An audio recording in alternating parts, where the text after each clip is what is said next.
I-welcome na po natin ang ating love na makakasama this afternoon, Maymay! Thank you po, DJ Jaiho. Thank you po, Star Magic family, for having me po.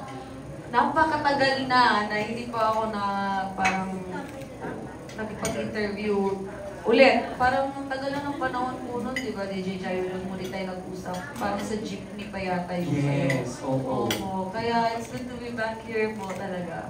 Na-excite ako. Alam mo nung sinabi ni Ate Tess sa akin ng Star Magic na I'll be hosting for the Star Magic Spotlight. Tapos ikaw yung isa sa mga kasama. Sabi ko, ay, nag-reminisce ako.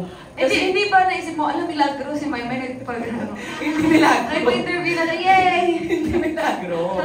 Hindi. Nag-reminisce ako na parang sabi ko, simula nung lumabas yan sa Pinoy Big Brother House, parang isa kami sa talagang madalas na nagsama sa mga album launch mo, mga international shows natin dati, etc. Grabe yun. Ang dami nangyari, di ba? Now, isa ka na sa mga Disney princesses, international, ganyan. Pero mamaya mas pag-uusapan natin yan. Pero ide-diretso ko muna ang question and answer portion natin. Wala, agad-agad. At ang unang magtatanong para sa'yo. Hindi. Sabi ni Maymay, sige, mamaya ako na ide-diretso. Ikakalma ko muna ang aking Maymay. Oh, May, kamusta? Yes po, kumusta? Hindi okay, hindi din super okay, but okay. Okay lang. Oh. Kaya. May something. Something. May something. Hindi, nagulat kasi ako sa tanong na okay na hindi okay. Madalas nakikita namin lahat yung mga post mo na you're always, alam mo yun, glitz and glamour. Alam mo, ako naiiyak sa'yo. Tagal kasi tayo hindi Oo ba? O, ikanto mo ano yung hindi okay at ano yung okay. Bakit? Pwede ba? Kasi miss na miss ka namin, man. Nag-ibig ko sabihin sa yung nararamdaman ko, hindi naman umabot dun sa point na hindi ako okay. Hindi din naman din, hindi ko din masasabi na okay na sobrang okay. Okay lang. Pero mas okay sa akin na nasa mid lang ako. Kasi at least kahit papano, nandun yung kapayapaan sa puso ko, mas naiintindihan ko kung ano yung nangyayari sa paligid ko, mas kontrolado ko kung ano yung mga kaya kong kontrolin, at lalo na yung emosyon ko. Sa totoo lang po, this past 2 years sa buhay ko, kagaya ng sinabi mo, kung ano yung nakikita nyo, happy-happy lang. Pero lahat naman tayo may pinagdadaanan at masasabi ko na isa to sa pinakamalaking challenges sa buhay ko. Kasi, syempre, dalawa sa nanay ko yung may pinagdadaanan ngayon. Tapos, ang hirap lang po kasi hindi ko masabi-sabi. Kasi, una, hindi naman ako ganong tao na parang it's easy for me to parang share dun sa mga personal stuff ko. Tapos parang lagi ako naglalagay ng wall, tapos kung trabaho lang. Tapos dumating sa point na natakot ka. Tapos dumating din sa point na natakot ako din about personal life ko. Parang talagang as much as possible, ayoko madama yung work ko, ayoko madama yung mga taong pinapasaya ko.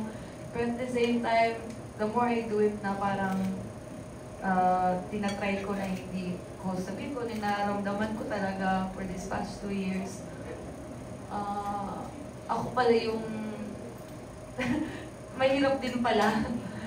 Kasi, syempre, isa sa way na para mawala yung bigat na nararamdaman natin ay papakatotoo sa yung buong ako, yung buong nararamdaman ko, off-cam, tsaka on-cam. So, yun. Kaya thank you dahil malaking bagay sa akin malaking bagay sa akin yung mga nagtatanong na, kumusta ka na? Kasi bira lang may magtanong kung okay lang ba ako? Hindi. Kaya, thank you po. You're welcome. My sorry, I know... Kaya ito yung iniiwasan ko eh. Hindi Talaga naman. I'm sorry, I know this is personal, pero take this opportunity na, ayan, nag-open up ka. I'm sure maraming nagulat, maraming na-shock, at gusto nilang mas malaman. What's the story all about? Sa PBB, alam ko yung isa sa pinaka naging most heartbreaking ganap sa'yo, yung sa lolo mo, na umuwi, nilabas ka, at yun pa yung nagpaano sa'yo as big winner. Mike, kamusta Sa'yo, nakakainis ka, hindi pwede mo sinungaling sa'yo. Kasi every time talaga na nag-interview Okay, ako, as tayo. much as possible na rin gusto ko maging honest. Kaya sobrang tinatry ko na hindi, parang iniiwasan yung mga interview. Pero kasi mahal kita. Mike, how's Every time Mami na Ludi? Maludi,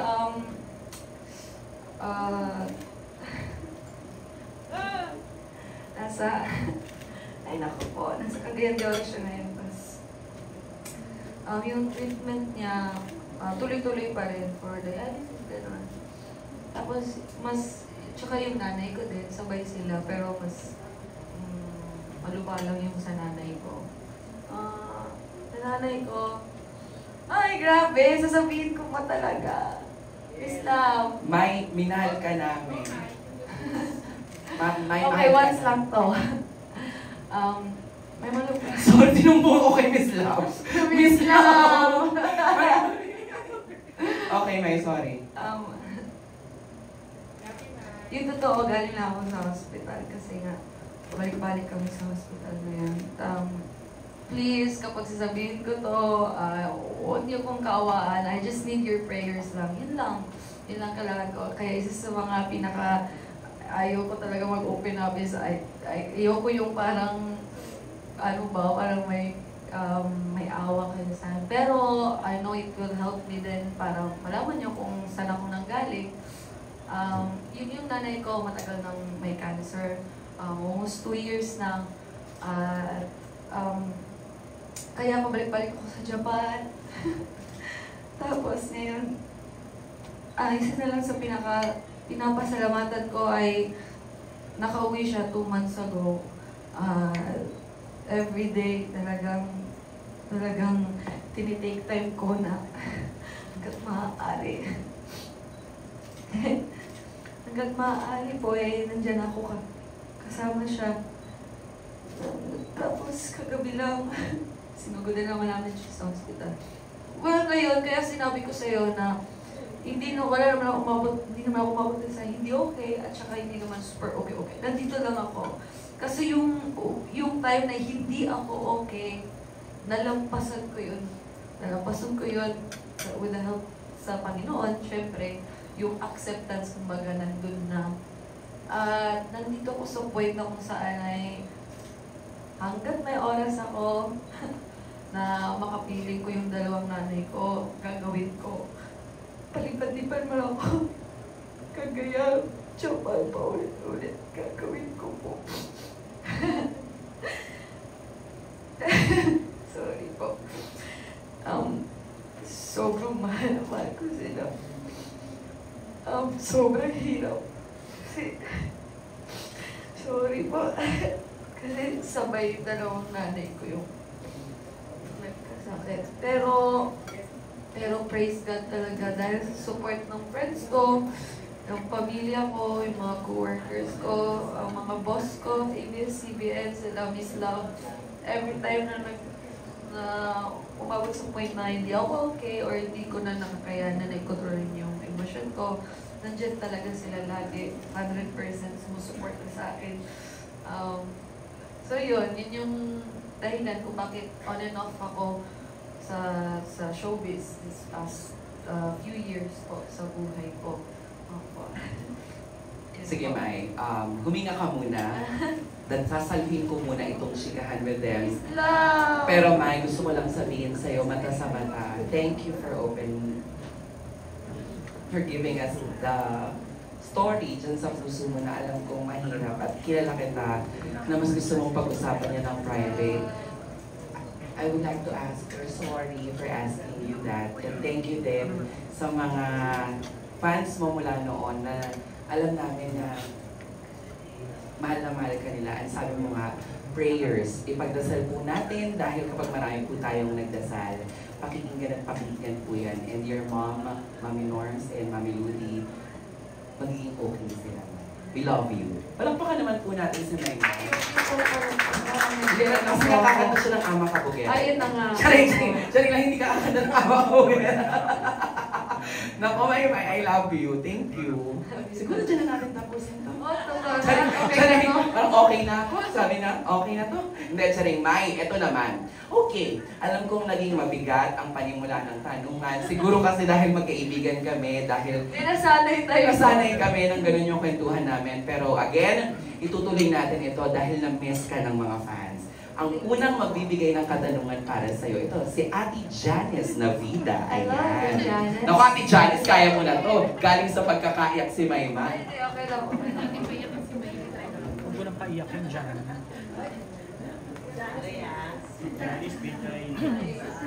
Kasi kayo, ako naiiyak sa inyo, Ay, May. Oo, kasi May, before, lagi kang nababash about your looks, yung personality mo. Pero ngayon, you're being admired. Oo, praise lahat ng mga tao. Because ang laki-laki talaga nung transformation mo. Lalo nang iba nitong Star Magic, ABS-CBN Ball, na isa ka sa mga best dress. So how do you feel now na parang iba na yung nag-level up ka na talaga? Tsaka saan mo kinukuha yung inspiration na yon for you to level up? Yung level up mo baka sa haba ng heels ko. Hindi po, masasabi ko po ma'am, collaborative effort po talaga yun. Hindi lang ako yung gumawa ng way para mas maghanap ng way para mas maging better kung ano yung looks ko, kung ano yung maging kalabasan ng mga kasuotan ko. It's collaborative effort with my glove team po. They were my glove team po for like 8 years na din sila. Sir Rain, Miss M, buong Team Rain, makeup artist ko, Mang Owen, mga hairstylist ko, Kuya JW, Miss Angel, Kuya Kevin, then sa mga makeup artist ko. Masasabi ko na dahil sa kanila at dahil sa mga nakikita nilang mga blind mga sinasabi nilang mga blind spots. Kasi lahat naman may mga blind spots eh. Lagi tayo, okay na to? Pero iba kasi nakikita ng iba. kaya as much as possible talagang nagiging open-minded din ako kung ano yung sa tingin nila na mas nakakabuti sa akin. At saka dun din tayo nag-grow eh. Kung talagang tinatanggap din natin kung ano yung sinasabi nila na they thought na nakakabuti sa'yo. Kaya siguro din lumabas din yung magandang result po kasi nagsisimula din po sa pagiging open-minded ko din to accept po kung ano yung advices ko nila sa akin. Sure, sa mga upcoming ko mga ganap. Pero na-consider mo ba na magpa-enhance ng yung mga insecurities mo sa katawan? Wala na po talagang chance. Tanggap ko na po talaga. Ginalaw. Mga buhay. I mean, wala namang masama magpa-enhance eh. Pero, nagtanong ako, sabi ko, Ma, gusto mo po ba mapailaw ako? Sabi niya, subukan mo, hindi na kita kikilalanin bilang isang anak. Sige po, okay na po ako. Hindi. Pero syempre, umabot din naman tayo dun sa parang na-insecure ka, parang gusto mo din naman mataas na ilong, gusto mo magandang mukha, ganyan. Pero, at the end of the day, isa lang naman yung tatanggap sa atin. Magbasa muna tayo sa ating Facebook and YouTube. Si Helen from YouTube, sabi niya dito sa'yo, Maymay. Chika ni Helen sa atin, ayan. Hoping you're always in good condition and stay healthy. Samantala sa Facebook naman si Macy, be strong. May, we will pray for you. Ayan. At meron pa, si Estilo from YouTube. Watching from Singapore and I am always rooting for you. Ayan. Sa mga gusto, ay si Sheila from YouTube. Hope we can see her act again and release more songs and concert. Ayan. Sa mga... Speaking of. Ayan, speaking of. Ano yan? Oh. Speaking of, yung acting. Meron po akong upcoming series po ngayong April 24. Mapapanood niyo po yun sa Netflix. So yun. Title niya po, Happy Crush. Alam mo, sasabihin ko pa lang dapat kasi nakita ko na yung trailer. Huh? Di ba dun sa Netflix pagka upcoming soon, parang may papalabas na parang may darating na isang artista sa baryo nyo, di ba parang gano'n? Yes po, opo. So, Happy Crush directed by Mr. Carlo Catu at mga kasama ko po dito si Zach Casaneda at saka si Calvin Miranda at marami pang iba. Sabi ni Ate Lab, buti na lang alam mo yung Casaneda na ako dito. Muntik na po magtubod lang. Ayan. Thank you, Ate Janice. Next question. Ito naman. Nagmula naman po ito kay Nika Sabio ng ABS-CBN. At ito yung napag-usapan kanina about dun sa pagiging Disney princess. Sa OST na nga Snow White. Tanong niya, kamusta naman ang experience mo sa pagganap doon sa Filipino soundtrack of Snow White? Para sa akin po, very magical po yung journey ko doon. Kasi bigla na lang po binigay sa akin.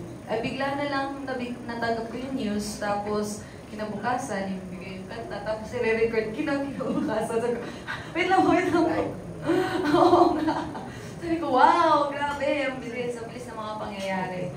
Pero, yun nga, una, nung sinabi sa akin, talagang hindi ako makapaniwala, hindi pa nasisigin sa akin. Tapos, pangalawa, sabi ko, magiging princess ako! And knowing Disney, alam natin, lahat yan, lahat ng mga Disney princesses, very timeless yung story nila, and for me to be part of it, talagang dream come true talaga para sa akin. Snow White pa, kilig ako talaga. Pero, hindi ko rin naman masasabi na naging smooth yung flow ng pag-aaral ko dun sa song kasi para sa akin never ako nakakanta at saka never ako nagtutong kumanta ng parang a genre ng song na parang mala-theatrical yung way niya. Mga ganun. So parang binigyan ako isang araw para mag-prepare. So, thank you, Miss Annie. Thank you po, Miss Annie, yung isa sa mga vocal coach ko dahil tinulungan niya po talaga ako na mairaos yung kantang nasaan ang hiling. And I'm very thankful din sa mga nakapanaginig na dahil they ended up parang like it. Hopefully.